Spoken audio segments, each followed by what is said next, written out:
Inteligencia dental. El líder indiscutible y absoluto en educación dental a distancia en idioma castellano. Le da la más cordial bienvenida a esta conferencia grabada. Gracias a nuestros patrocinadores oficiales.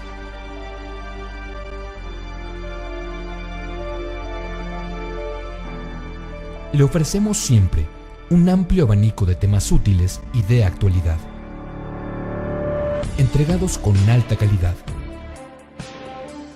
por excelentes conferencistas.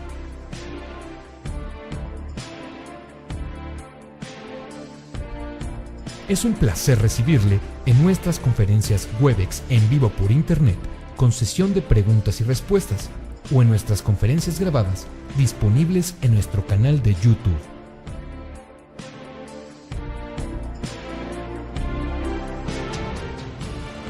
Sus sugerencias y comentarios son bienvenidos en promo@inteligenciadental.com. Por último, le invitamos a visitar nuestro website, en donde encontrará toda la información disponible: www.inteligenciadental.com. Que disfrute esta conferencia.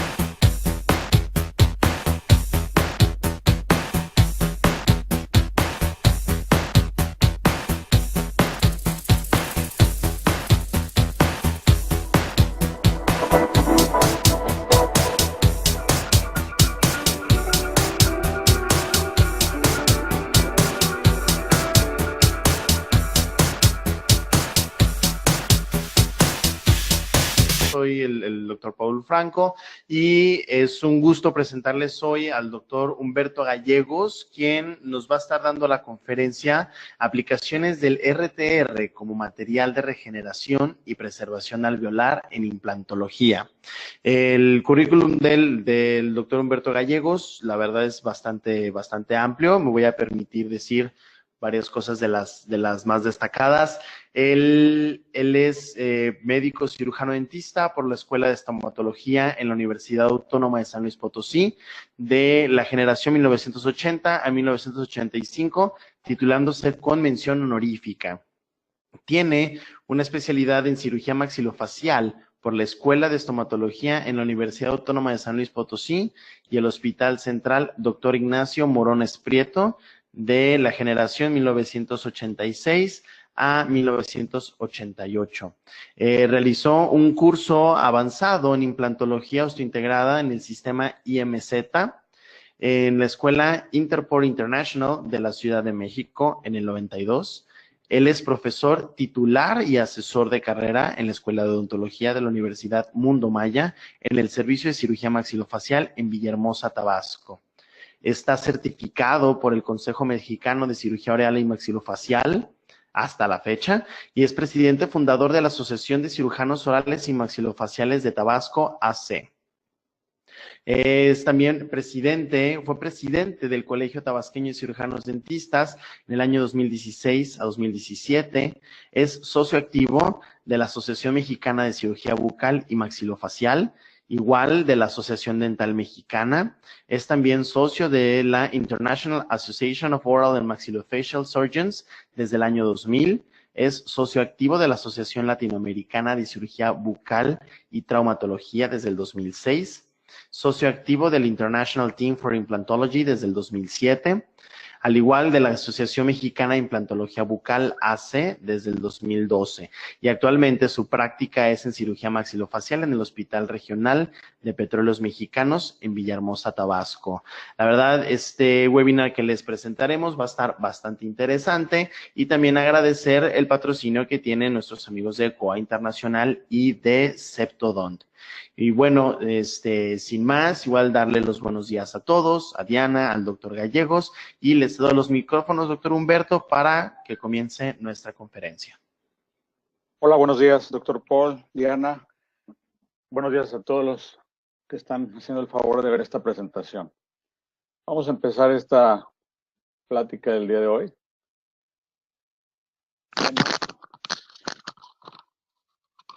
Viendo el contenido de lo que vamos a tratar, he dividido esta charla en una introducción para presentar las características del material y también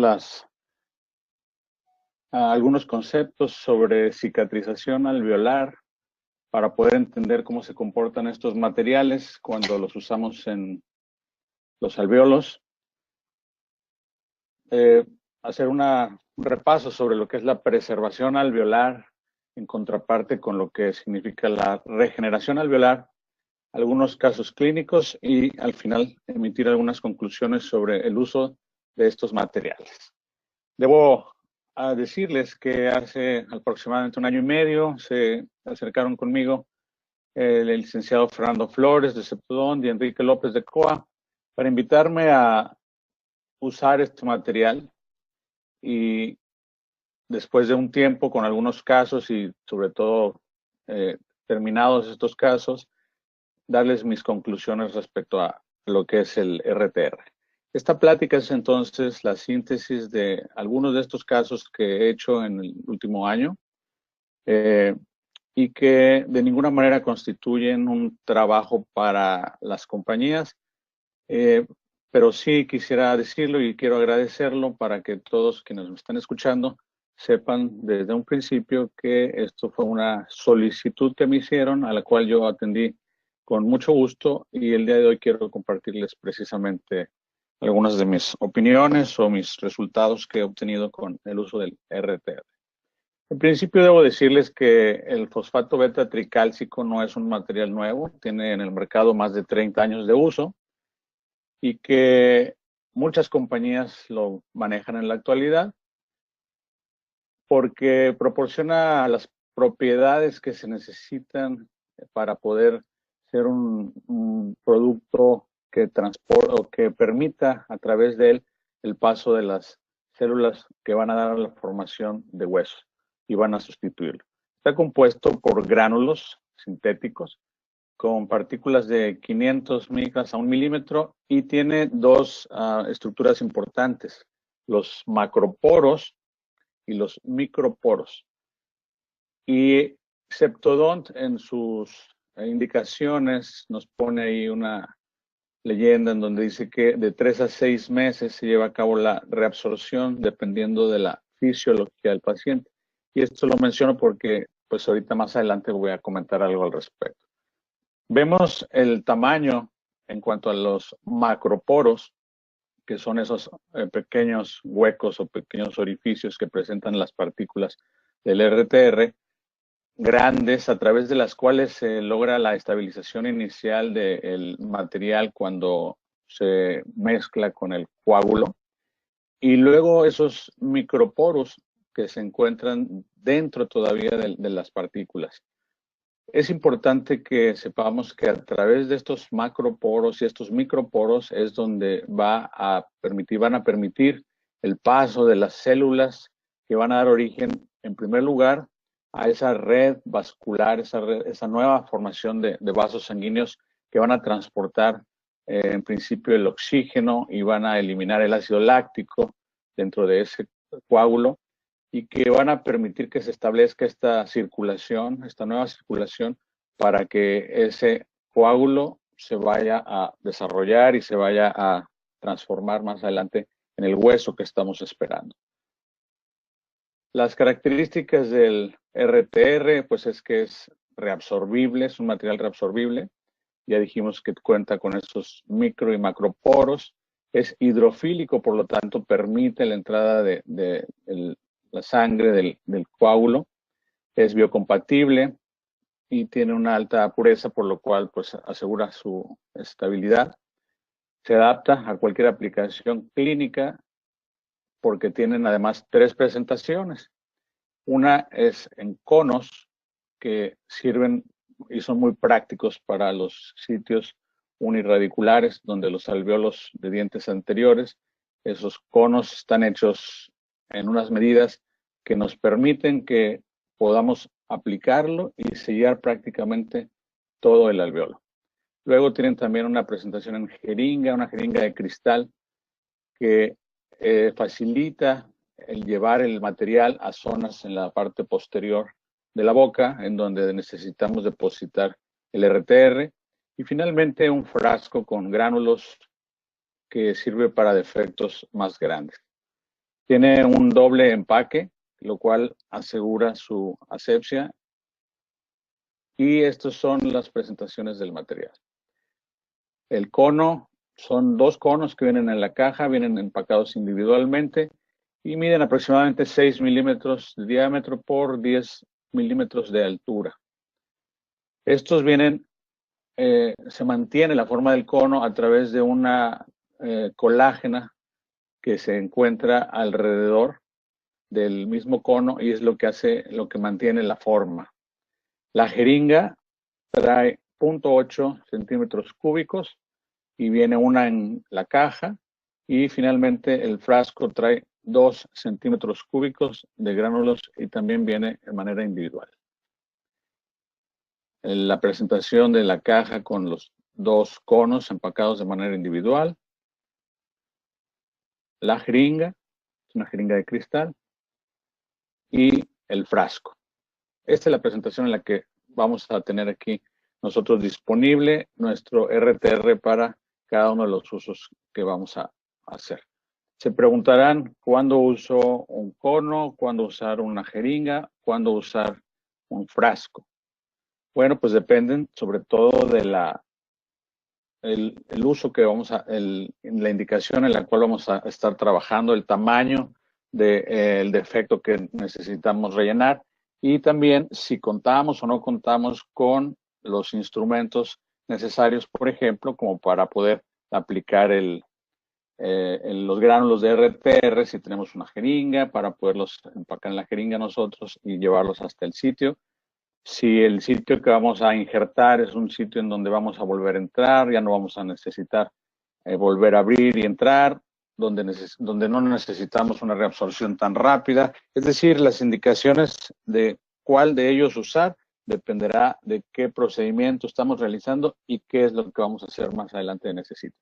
En esta diapositiva que está en inglés, y les pido una disculpa por eso, es de la misma compañía de Septodont, en donde ellos ponen que después de 4 a 9 meses tenemos un hueso sano, en el cual es suficientemente fuerte como para poder recibir un implante y la carga que se va a llevar sobre él. En español les dije que estábamos en 3 a 6 meses, acá mencionan de 4 a 9 meses. Es importante que sepan que el RTR, así como todos los materiales que colocamos como injertos dentro de los alvéolos, simplemente son un andamiaje. Nos sirven para que a través de ese material, las células de nuestro organismo, las células del cuerpo, en el sitio del alvéolo, vayan a proliferar y con el tiempo van a ir llevando a cabo una reabsorción de este material. Dependiendo de la naturaleza del material, es entonces que serán reabsorbidos más rápida o lentamente. Al final, lo que nosotros tenemos ahí es hueso del propio paciente, hueso creado por el propio paciente. Y esto entonces sirve como una matriz en la cual vamos a evitar que esos fibroblastos del tejido gingival nos invadan el lecho alveolar y que demos tiempo para que la creación del hueso se lleve a cabo teniendo finalmente la preservación de ese sitio para poder utilizarlo con fines protésicos. Quisiera, por lo tanto, repasar el concepto de cuál es el proceso de las fases de la cicatrización después de una exodoncia. Recordemos que del día 1 al día 3, una vez que se hace la extracción, el coágulo, ya sea que tenga material de injerto o no, el coágulo se va a comportar de la misma manera. Y hay un descenso importante en la saturación de oxígeno dentro del coágulo. Y aquí vemos como en el lecho receptor, por ejemplo, esa saturación de oxígeno anda entre 45 a 55 milímetros de mercurio y sin embargo dentro del lecho alveolar es de 0 a 5 milímetros de mercurio. El pH, por lo tanto, de ese sitio también baja significativamente, de un 4 a 6, comparado con el 7 que existe en el hueso alveolar alrededor del alveolo. Del día 4, a partir del día 4, empieza a haber una formación, una migración de las células que van a dar lugar al hueso, pero antes de ello, todas las células que van a formar esa nueva red de vasos sanguíneos a través de los cuales se va a transportar el oxígeno de donde hay más concentración, es decir, en el lecho receptor, hacia el interior del coágulo, se empieza a formar a partir del día 4. Alrededor de las 2 semanas, el coágulo se encuentra ya bien englobado, la nueva red arteriolo-capilar está bien formada y entonces el transporte de oxígeno hacia el interior es posible y también la eliminación del ácido láctico que se encontraba en esa zona empieza a llevarse a cabo. Esto hace que se equilibre el pH, tanto adentro en la zona del coágulo como en la zona del hueso perialveolar, se equilibra y entonces se establece ya fácilmente ese intercambio de gases. Hacia la tercera o cuarta semana tenemos ya una cicatrización completa en la encía. Los fibroblastos han hecho su trabajo arriba. Y en la parte interna tenemos que finaliza la fase 1, que es la formación de un hueso inmaduro, de un osteoide, alrededor de un mes después. A partir de la cuarta semana en adelante es entonces que los monocitos que llegan a ese sitio transforman en osteoclastos y esto va a dar lugar a la sustitución o a la reabsorción del material que nosotros hayamos puesto en el alveolo. Si colocamos hueso solamente, hueso liofilizado, tendrá entonces una posibilidad de reabsorción mucho más rápida y no habrá demasiada estimulación como para que ese hueso tienda a calcificarse rápidamente. En contraparte, si colocamos fosfato beta tricálcico, la reabsorción será más lenta, tardará mucho más tiempo, pero al tener alto contenido en minerales, esto va a estar estimulando para que esa sustitución y ese hueso tenga también una consistencia importante. Hay estudios en los cuales se demuestra que el fosfato beta tricálcico a un año de haberse colocado en el alveolo no se ha reabsorbido completamente, pero sí está mezclado con una gran proporción de un nuevo hueso formado en ese sitio, que es un hueso totalmente normal y de las características del hueso alveolar circundante.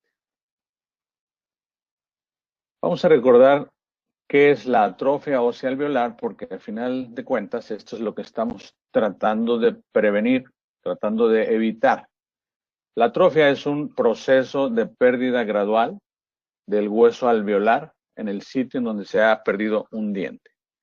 No importa la razón por la cual este diente se haya perdido, una vez que se ha extraído ese diente, ese sitio deja de ser estimulado por el proceso de la masticación que transmite las fuerzas hacia el interior y a través del ligamento periodontal estimula ese hueso dentoalveolar. Recordemos que el hueso dentoalveolar es un hueso altamente especializado y que sufre un recambio continuo a través de nuestra vida. Para ello necesita ser estimulado a través del proceso de masticación. Hay estudios y muchos autores han relatado que la principal pérdida del hueso se produce en los primeros meses después de la pérdida del diente. Recordemos que esta pérdida es centrípeta, es decir, de afuera hacia adentro, del exterior hacia el interior. En promedio, el hueso vertical se pierde de 1.5 a 2 milímetros de altura mientras que el ancho del alvéolo pierde de un 40 a un 50% en los primeros meses, los primeros 6 a 12 meses después de la extracción. Y aquí vemos algunos ejemplos en donde las flechas amarillas indican la parte vestibular. Si ustedes observan con cuidado, van a ver que el proceso se ve mucho más alto en la parte lingual, en ambos casos, en la parte lingual, en la parte inferior, y el palatino en superior, porque como les mencionaba, es una reabsorción principalmente de afuera hacia adentro.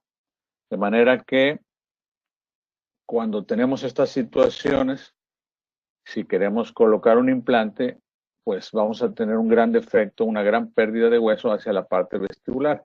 Si viéramos esto en una radiografía panorámica, por ejemplo, en algunas de las ocasiones, vemos que la altura aparente de ese hueso es muy buena, porque solamente estamos viendo la parte palatina o lingual, pero en una tomografía o clínicamente nos damos cuenta de que falta una gran cantidad de hueso de la parte vestibular. De manera que llegamos a lo que es la preservación. Hace 30 años Cohen definió esto como los procedimientos diseñados para el mantenimiento protésico del alvéolo, la preservación de la cresta y el aumento de la cresta. Esa fue la definición hace 30 años. Sin embargo, la definición del diccionario como tal de preservar es proteger o resguardar a alguien o algo que intenta conservar su estado de un daño o peligro. Y aquí diríamos entonces que efectivamente estamos intentando resguardar la forma, la altura, las características clínicas de ese alvéolo cuando hacemos preservación. Y aquí, por ejemplo, quiero mostrarles cómo hacemos esta preservación y qué características debe tener nuestro alvéolo para que estemos hablando realmente de que estamos preservando el estado actual. Es un caso de un resto radicular de un 21. Se está ahí haciendo los procedimientos para la extracción. Con sumo cuidado se hace la extracción con elevadores. Muchas ocasiones estas extracciones tardan un buen rato porque estamos tratando de mantener y dejar intactos todos nuestros tejidos gingivales y los tejidos óseos del alvéolo para poder utilizarlo, ¿verdad? Se hace el curetaje, se limpia bien ese alvéolo y ahí tenemos una vista del alvéolo en su totalidad, en donde podemos observar que existen las 4 paredes íntegras de ese alvéolo y se está colocando un cono de RTR para poder preservarlo. Hablamos de preservar porque tenemos todo el tejido alveolar circundante en ese sitio. Las paredes están completamente íntegras, no hay pérdida de hueso, las crestas se encuentran en condiciones adecuadas y los tejidos gingivales se han mantenido también en su sitio. Entonces, aquí es donde hablamos de preservar. Ahí está ya el RTR del cono colocado en su sitio y finalmente sellamos la parte oclusal con cianoacrilato. Ahí está recién terminado el caso y una vista igual oclusal de este mismo caso 10 días después de hecho el procedimiento. De manera que entonces esto es preservar. Cuando queremos y cuando tenemos de inicio las condiciones ideales en el sitio y las queremos mantener de esa manera. Es un procedimiento simple, es efectivo. Algunos autores mencionan que incluso minimiza el dolor postoperatorio y esto yo diría que depende también mucho del material que utilicemos para ello. Pero sobre todo previene la necesidad de un segundo procedimiento quirúrgico. Ojalá todos los pacientes a los que se les hace una extracción tuvieran la posibilidad de hacerse un tratamiento protésico en un futuro en el sitio, pues entonces en todos los pacientes deberíamos estar haciendo preservación siempre cuando sea necesario o cuando sea posible.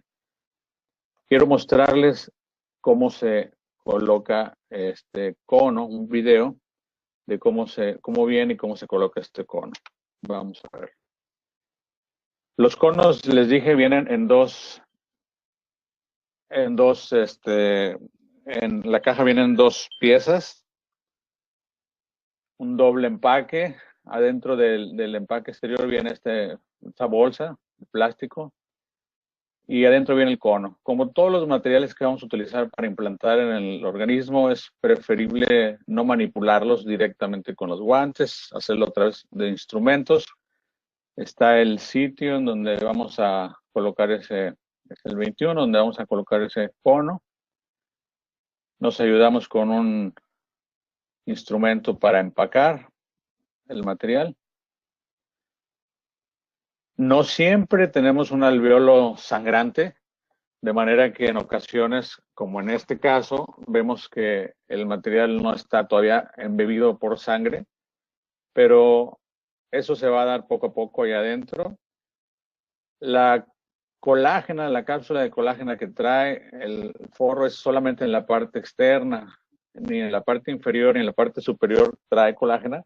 Por lo tanto, vieron que ahorita que estábamos manipulando, se desprenden algunos gránulos. Para evitar ello o para facilitar un poco la manipulación, podemos humectar con la solución de irrigación que estamos utilizando, la solución fisiológica. Humectamos simplemente y con eso evitamos que se nos estén desprendiendo los gránulos del RTR. No pasa nada de todas maneras, eso se aspira y no pasa nada. Y ahí ven cómo estamos empacando el cono dentro de su alveolo. Y esta es la forma en que se manipula este cono de RTR. Se sutura encima de eso y se pone el elemento de cianoacrilato y con eso estamos haciendo ese procedimiento. Como ven, es un procedimiento bastante sencillo, se hace en el mismo momento de la extracción. Y a contraparte de preservación, que era mantener lo que tenemos, regeneración alveolar implica el reconstruir, el volver a obtener las condiciones y las características mínimas necesarias para que nosotros podamos colocar un implante y rehabilitar con dientes. Y hay algunas situaciones en las cuales, por ejemplo, los implantes no se pueden colocar por falta de volumen.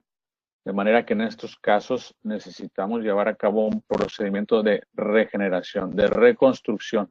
Necesitamos obtener nuevamente todo ese hueso, todo ese tejido que se ha perdido, como en el caso del lado izquierdo, todo el sector anterior, ustedes ven, de lado a lado, cómo están esas depresiones al lado de la línea media, por la pérdida del hueso, un reborde alveolar remanente de algunos milímetros solamente en la parte oclusal y lo demás hay pérdida de hueso.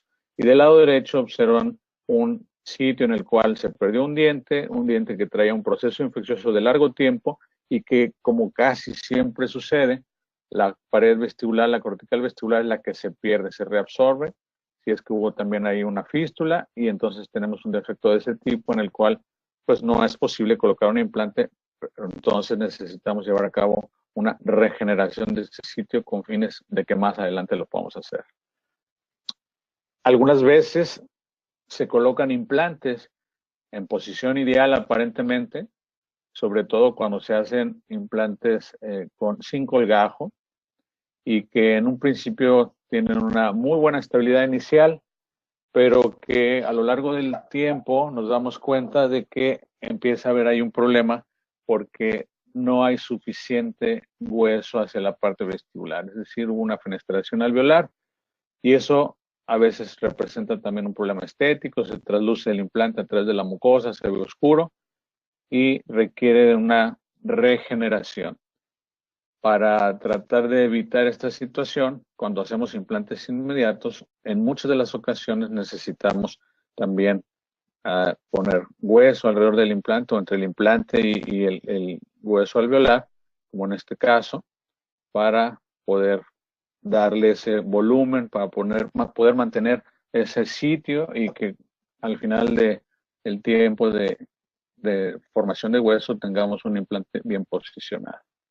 Pero también hay algunas condiciones mínimas que debemos de tener en cuenta. Y este es el caso de una paciente que se acercó a la consulta pidiendo que le solucionáramos esta situación, en la cual le hacen falta desde el 23 al 27 del canino al segundo molar, y empezaron a rehabilitarle o a tratar de rehabilitarle poniéndole implantes. No sé en qué secuencia lo hayan hecho, pero lo que sí vemos es que para un sitio en donde faltan prácticamente 5 dientes, tienen condiciones bastante diferentes, en donde un implante está muy por arriba de la altura de los demás, seguramente que una gran pérdida de hueso toda esta zona de aquí, y ven dónde está la plataforma de este implante, difícilmente se puede utilizar con fines protésicos, sobre todo tratándose de un canino.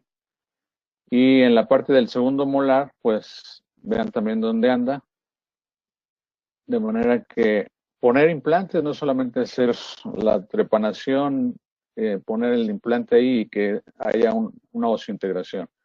Realmente poner implantes es hacer todo un curso para poder planear desde un principio en conjunto con nuestro rehabilitador dónde es la posición ideal y cuál es la mejor forma de lograrlo. Vamos a pasar entonces a los casos clínicos y vamos a ver este primer caso. Es una situación en la que esta paciente de 62 años se presenta refiriendo que en el diente, el inciso central superior derecho, tuvo una endodoncia hace tiempo, le hicieron una corona con un poste y que en los últimos años ha estado con el problema de que se le zafa esta corona con todo el poste, acude a su dentista y se lo vuelven a pegar. Es una historia muy común, muchos de ustedes tienen pacientes de este tipo. Aquí está la radiografía inicial. Y sabemos que conforme se despega este poste cada que acude al dentista, pues limpias otra vez esta zona, el espacio se hace más ancho, tienen que colocar más cemento y en algún momento llega lo inevitable, que es una fractura del diente y empieza a dar problemas. Esto fue lo que sucedió con esta paciente, tuvo una fractura. Aquí vemos la zona donde se fracturó el diente y pues hubo necesidad de hacer la extracción. Aquí está. Se hace la extracción, se curetea, se examina bien ese alvéolo y decidimos llevar a cabo un procedimiento de preservación utilizando un cono de RTR. Ya vimos que viene empacados estériles dentro de una bolsa y entonces se coloca el cono en el alvéolo, se empaca bien, se sutura en este caso con nylon y sellamos con cianoacrilato. Se coloca un provisional. 5 semanas después de el proceso de extracción y de preservación alveolar, esta es la situación. Vemos cómo algunos gránulos de RTR se encuentran en la superficie gingival donde está habiendo una cicatrización por segunda intención. Esos gránulos van a ser expulsados, no pasa absolutamente nada con eso. Y 5 meses después de haber hecho el procedimiento de preservación, aquí está la radiografía, donde vemos el nivel óseo que se mantiene muy bien, estable, al parejo del nivel de los otros dientes. Y entonces hacemos la colocación del implante mediante un punch, una colocación de implante sin colgajo. Ahí está el implante en su lugar. La radiografía del implante una vez colocado. 4 semanas después de la colocación del implante, ven los tejidos gingivales, la característica de los tejidos, un tejido muy sano, del mismo color que la encía queratinizada alrededor de los otros dientes. Y 4 meses después de la colocación del implante, ahí está la corona en su sitio. El diente está rehabilitado. Vean las características del tejido gingival. Tenemos una muy buena banda de encía queratinizada y una muy buena proyección de la cortical vestibular en comparación con los dientes vecinos. Radiografía de control, en donde vemos la altura del hueso y vean sobre todo el trabeculado que tenemos, un trabeculado, pues yo diría de características muy buenas, igual al hueso de los dientes vecinos. Vamos a ver el segundo caso. Aquí vamos a utilizar una jeringa, el RTR en presentación de jeringa, y se trata de una paciente de 45 años a quien se le fracturó también en la parte distal este primer molar inferior izquierdo.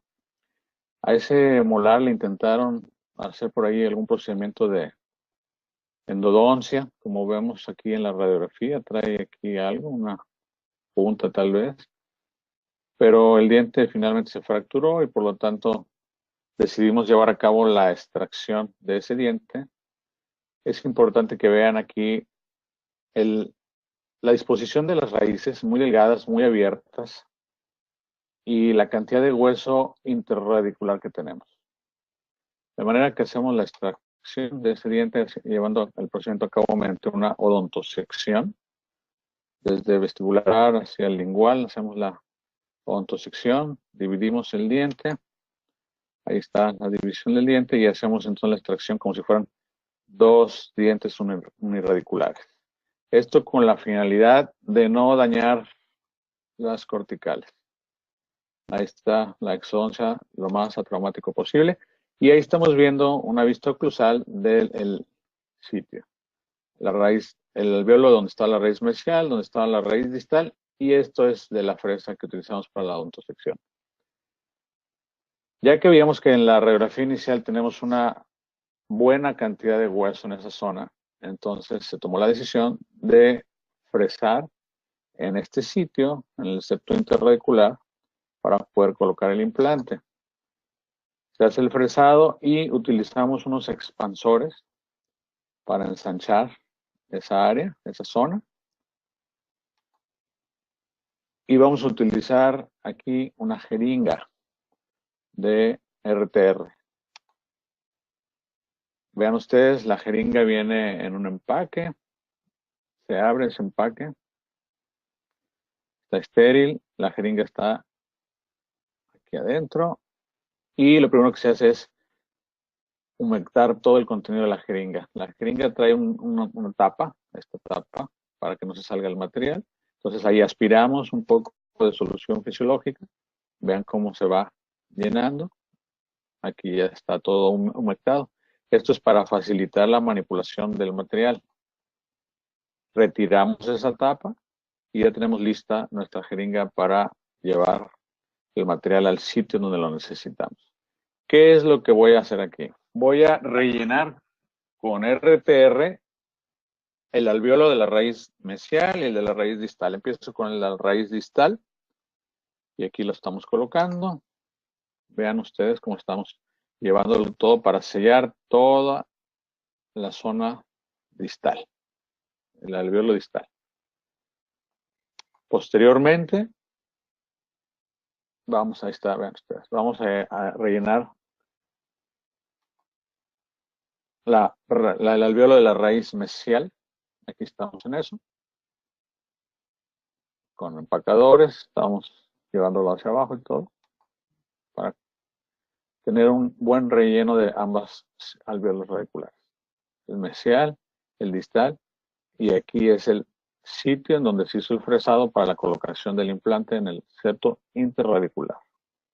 Y ahí estamos haciendo la colocación del implante. Vean cómo aquí está ya el implante colocado en el hueso del paciente. La preservación va a ser en los alvéolos, en las cavidades alveolares. Ahí está la posición del implante. Se pone su tornillo de cicatrización y rellenamos con RTR hasta arriba, hasta el borde gingival. alrededor de todo el tornillo de cicatrización, un par de puntos de sutura y otra vez sellado con cianoacrilato. Ahí tienen la vista una vez que se termina el procedimiento con el cianoacrilato puesto y la radiografía en donde vemos el implante en su posición, el relleno de los dos lechos alveolares. 3 semanas después de realizar el procedimiento, este es el cianoacrilato, cómo se va reduciendo su tamaño. Quitamos los puntos, vemos la encía de buenas características. Una vista oclusal 5 meses después, una encía sana, un sitio sano, un muy buen grosor del hueso. Ahí está otra vista. A los 6 meses, vean ustedes el implante y el tejido alrededor del implante. El tejido totalmente sano. Aquí está la radiografía, en donde ya vemos, todavía vemos gránulos, pero ya hay presencia de hueso en los sitios donde estaban las raíces, en los lechos alveolares. Vistas oclusales el día en que se va a colocar la restauración. Ahí está la corona atornillada. Checa la oclusión y ahí está definitiva, ya colocada esa corona.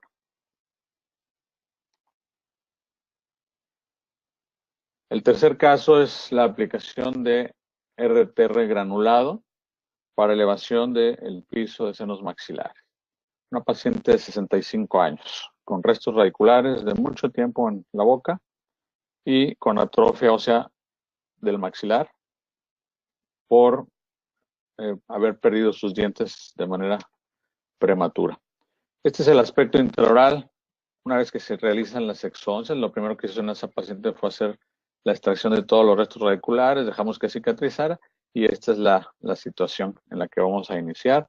Vamos a utilizar entonces el granulado de RTR y hacemos un abordaje exterior, un abordaje al seno maxilar tipo Cadwell. Ahí está nuestro colgajo totalmente reflejado. Ahí estamos ya la osteotomía en el hueso, en la ventana, donde hicimos ya la elevación, el despegamiento de toda la membrana del seno maxilar y la colocación del RTR granulado en ese sitio. Sutura de la herida en el día de la cirugía y 2 semanas después, sin mayores problemas. El abordaje del lado izquierdo. Vean aquí la membrana totalmente íntegra. Aquí está el material y en este caso estamos transportándolo con una jeringa especial para transportar material granulado para injerto. Aquí estamos colocándolo dentro del seno maxilar. Con ayuda de una legra se empaca bien. En la zona del 24 también se hace una colocación de un injerto de RTR, pero a través de la misma alveolo. Ahí está la sutura igual, inmediata, a los 14 días. Y esto es un mes después de haberse hecho el procedimiento en ambos lados. Vemos los procesos alveolares, vemos los tejidos completamente cerrados en proceso de cicatrización. Y aquí está esta radiografía de control 6 meses después de haber llevado a cabo los injertos. En este caso se planeó colocar un par de implantes en la parte superior para poner simplemente premolares y primer molar.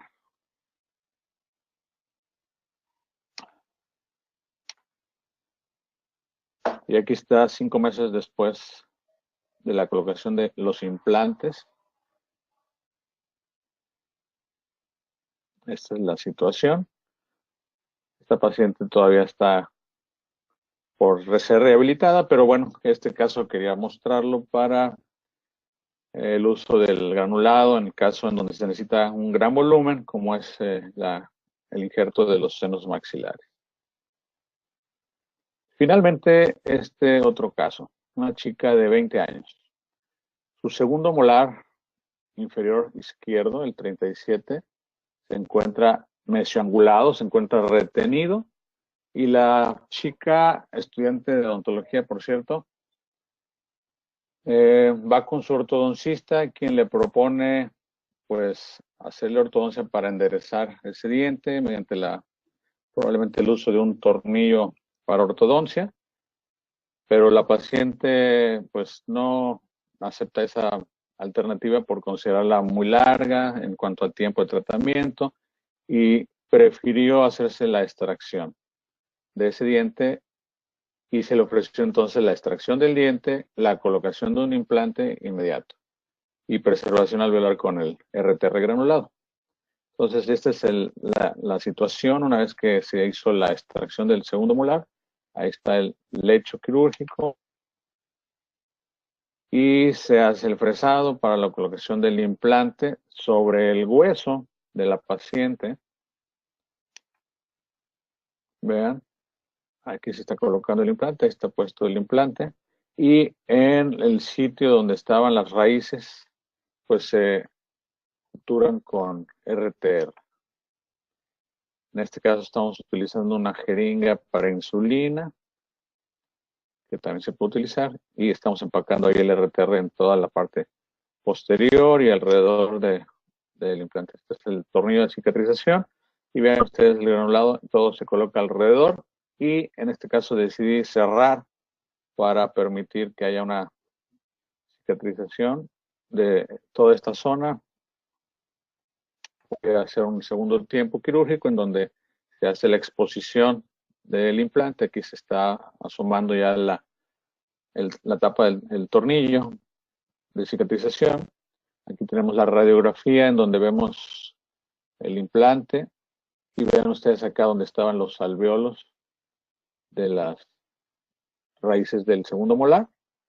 En realidad el implante se puso sobre hueso sano de la paciente, la corona de la paciente venía aquí en esta parte, y la preservación se está haciendo en la parte posterior, sobre todo aquí en esta zona, para que no tengamos problemas de pérdida de hueso distal a ese implante. El implante se expone con electrocirugía, y vean ustedes cómo, a pesar de que han pasado 5 meses, vemos gránulos de RTR. Vean este, por ejemplo. ¿Qué sucede con estos gránulos? El organismo los expulsa de manera natural, como si fuera un cuerpo extraño, los va expulsando. Entonces aquí se quita este gránulo, se coloca la corona, y a los 7 meses de que se hizo el injerto, vean ustedes el trabeculado, vean la altura del hueso y ese implante con esa corona terminado en este caso. La situación inicial y la situación final. Bien, como conclusiones, les diría que el RTR sí cumple con las especificaciones y como un material aloplástico que puede usarse en regeneración y preservación alveolar para llevar a cabo odontología implanto soportada. Las 3 presentaciones del RTR son útiles. Cuándo usar cada una, como les digo, depende del caso, depende de la cantidad de material que vayamos a necesitar, si es un sector anterior o posterior. Pero definitivamente los conos y las jeringas precargadas son muy, muy útiles porque son fáciles de manipular. Existe evidencia clínica suficiente como para decir que el RTR es un material que se puede utilizar en preservación alveolar combinado con otras técnicas en cuanto a colocación de implantes. Y mi sensación actual es que de por lo menos 6 meses de esperar, una vez que hacemos el injerto, para poder utilizar el sitio y poner implantes y continuar con nuestro tratamiento de rehabilitación. Es importante también esto, como les dije en un principio, a mí me invitaron a hacer uso de este material para externar mis apreciaciones, mis conclusiones, las cuales les estoy compartiendo. En ningún momento nadie de Septodont ni de COA ha conocido este material, es la primera vez que se presenta, incluso para ellos. Agradezco el apoyo tanto a Septodont como a COA por el material proporcionado para la realización de estos casos. A mis colaboradores, la doctora Eva Guadalupe Ramos de la Cruz, rehabilitadora, y el doctor Ernesto Vázquez, mi ayudante quirúrgico. Y estoy a sus órdenes. Estos son mis datos de contacto. Pues muchas gracias.